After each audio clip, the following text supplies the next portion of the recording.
I was born in the South with a twang in my mouth where the honeysuckle wind did blow. Welcome back to the channel. This is Sean with Big South Overland. I wanted to talk to you a little bit about the Tembo Tusk Skottle.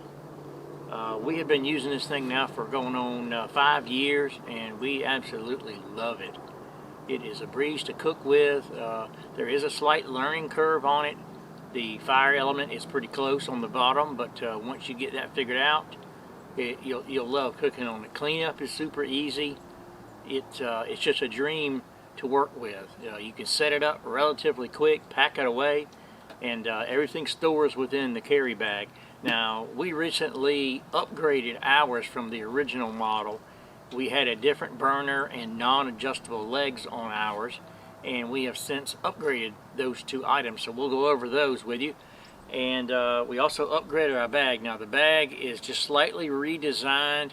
The main redesign feature is the ability to strap the adjustable legs to the back, but the grate that fits in there, the dome that's available, the wind guard for the burner, all that will go together, and you can fit it all in to the bag. It's very easy to unpack and assemble the legs onto the bottom when you get ready to cook, and just as easy to pack up and put away whenever you're done with your cook. So let's get into it. So this is our complete Skottle kit here. This is the original bag. As I stated earlier, we have since upgraded our bag. We'll get into that in a bit. The bag is heavy duty vinyl with some good nylon webbing around it for reinforcement. The bag, I believe, is made by Blue Ridge Overland gear, and you know they make some pretty good heavy duty stuff. It's been in and out of the rig hundreds of times, of course, and it still holds up and looks fine. I don't really need a new bag, but with the new addition of the adjustable legs, the bag will strap to the back of the Skottle bag itself and making it easier for transport. So it's a heavy duty zipper on there, and you just unzip it, of course. It flips open and the Skottle's inside. So we store our dome lid inside, which works out fine. That's seen a lot of use. We use that pretty often. Incidentally, I configured a propane line that allows me to connect right to my propane bottle on the back of the canopy camper, and then I can attach to the bottom of the Skottle with the other end, and it works out pretty well doing it that way. It does accept the 1 pound propane bottles, the Coleman style 1 pound bottles. It works fine. It screws right onto the bottom and does great. With the new burner, they do provide an adapter that goes on there to accept that bottle. So if you did want to go with the bottles, that's fine. You can. Sometimes they're easier. We started out using a bottle, but that's just one more thing to have to carry and keep up with, and if I don't have to, I don't have to. So like I said, it has the burner. I've already installed the new burner. I'll show you that in a bit.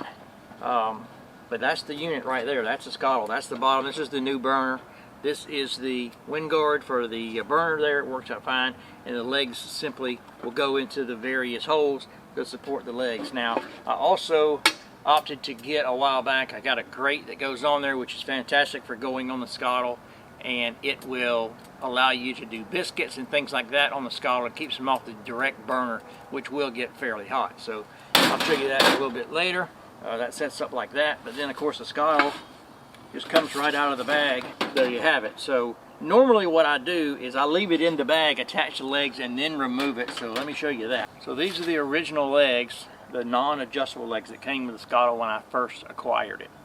They filled up pretty well. I mean, they look used, but they don't look abused, and they just simply slip in. There's an eye bolt on the side of the hole where the legs fit. Goes in 2 or 3 turns, and it's tight, and the leg is pretty sturdy. So once you put all 3 legs in, then you can flip it out.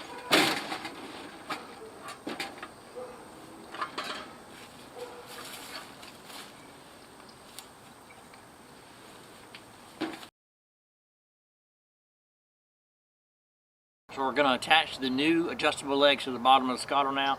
It's the same process. It's just a couple extra steps to lock them in and make sure they don't slide. So they're in a nice bag, of course. You've got a knob here that you loosen, and then the bottom of the leg slides right out. And you just have to find the hole in there. The little knob will pop out of the hole like so. There you go. So it's popped out, and then you would just tighten this knob up. Leg's nice and secure. Put it in the hole in the bottom of the skottle. Tighten the eye bolt, and you're good to go. And then you just repeat that process for all 3 legs. And there you go. New adjustable legs on the bottom. So we've got the replacement burner for the old style to the new style. So this was the old style. This was the original burner that came in the kit with the skottle. It worked okay. It was extremely difficult though to adjust the heat because it's just not the best setup for this particular burner.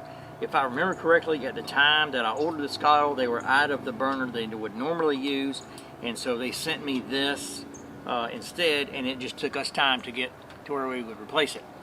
So the new burner is the more accurate piezo style with an igniter on it, which works great. So you can just press the button there to ignite it once you have it installed, of course, and hooked up to your fuel and everything. The other had to be lit with like a long reach lighter. And of course you got the wind guard that just kind of slips right in and prevents the flame from being blown out if you're cooking in wind. So it just slips right in all the way back, and then the burner slides in the hole.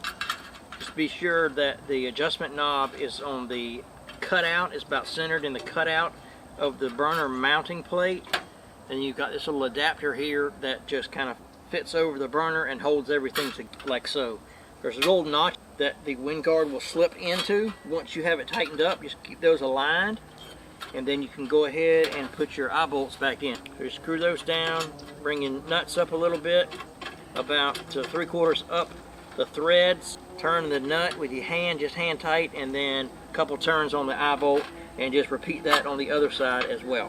And there you have it. The burner with the wind guard is reinstalled with the new burner. So once you have the burner installed on the bottom, then you're going to take that adapter that I mentioned that comes with the new burner, and you're going to install it on the bottom of the burner. It simply just screws on. It's threaded. The smaller end to the smaller end there. This adapter is so that you can attach a 1-pound bottle, or you can attach a hose, propane hose directly to your tank like I have. The burner apparently is designed to be a backpacking type burner that you could attach one of the small bottles of fuel, like the ISO bottles. So it simply just screws on the top. Now I don't leave this on there when we're transporting irons. It just makes the whole apparatus way too tall. But you can simply just unscrew it, and just my own thing, I just keep it in a little plastic bag to try to keep down the amount of dust and dirt that may get in there, because you know those orifices are mighty small. So I simply just put it in a little Ziploc bag and just drop it down in here between the burner and the wind guard, and it seems to work out just fine. So here's the new bag I was telling you about. Really the only differences I can see are it's a little bit larger pull for the zipper on the front there to open it up, and of course on the back it has these additional straps, which the leg bag kind of slips in these, and you can secure it to one of these straps, and then everything just goes right in the skottle back. So you would obviously just zip that open just like the other bag, and everything just fits right down in there. So when you get ready to put the skottle away, it's upside down of course, or you've got it on the ground. I just have it on the table right now for demonstration purposes. So everything's still attached, so you simply just pick it up, ease it down in the bag. Now till the bag gets broke in and stands on its own, so you got to work it just a tiny bit, and then boom, there you go, and it's in. And then you would simply just remove the legs. As I said, they just come right out almost effortlessly. A couple turns, or a quarter turn really, even on the eye bolt that's holding the leg in, and it just comes right out. And then of course, burner, everything's still attached. Here's my adapter for the bottle or the hose. Like I said, I just simply just tuck it down in there. The grate for doing biscuits or cinnamon rolls or something like that. Sometimes I put it in there ahead of time, or just leave it if I've not used it, but it just slips under the skottle down in the bottom there. The bag comes back up. Here's your dome right over the top, flap back over, pull around your zipper, boom, you're ready to go. And your skottle's all wrapped up in your bag. Now as far as the legs go, remember I told you about the straps on the back there? So we just got the bag down, and we're going to collapse the legs really quickly. Loosen that turn, push the button. As a side note, whenever you're putting these legs away, these buttons, they're not perfect or ideal. You will push the leg through the other end, And if you do that, it's a little bit of trouble to get it back, so I suggest just watch it when you're pushing the leg back toward the other end there. So again, loosening the knob, push the button, back up past the other hole. Boom, there you go. Just slide those back in the bag. Slide those in the bag, and they fit in there quite nicely. Obviously designed directly for that. And then Velcro strap holds it over. Push them in all the way. Good to go. Now, what you can do is you can run it through the strap like this, okay? And then you can slide it all the way up as well. You can slide it all the way through. Now it is snug, it's the tight fit it's designed to hold. So what I've learned that you can do actually to make it a little more secure, to not have to worry about, you know, you're carrying that thing, it's gonna slide out. What you can do, slide it up the strap, bring it like this, and bring your knobs right to the edge of that strap, and then fold that strap over, and that Velcro that's here is gonna catch. And now the strap across the back is holding the leg. So you pick it up and boom, your legs are secure on the back and you're ready to go. Now it does have a little bit of weight to it, but you have to keep in mind the Skottle itself, the plate is basically a harrow disc, so it's made of steel, so it's heavy. And of course there's a way to treat that to keep it stick free or almost stick free, but you have to treat it with various oils and things like that. So that's a quick overview of the Tembo Tusk Skottle. They of course make the full-size model, which we have with the adjustable legs. They make an adventure Skottle, which is pretty much a tabletop model. It's a smaller legged Skottle, works great. I don't have one of those yet, but I plan to get one for, you know, doing two things at one time. Tembo Tusk also produces a propane fire pit that's collapsible.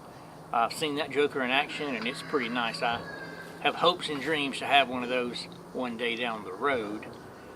But you know, as far as the Skottle itself, if that's something you're interested, there'll be a link down in the description below that you can link to Tembo Tusk to purchase one of those.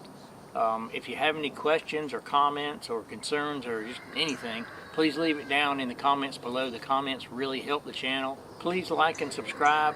We're trying to get more videos put together and put out for everyone to take a look at. We really do appreciate the subscribers that we have, but we're trying to get more. And until next time, we'll see you on the next adventure.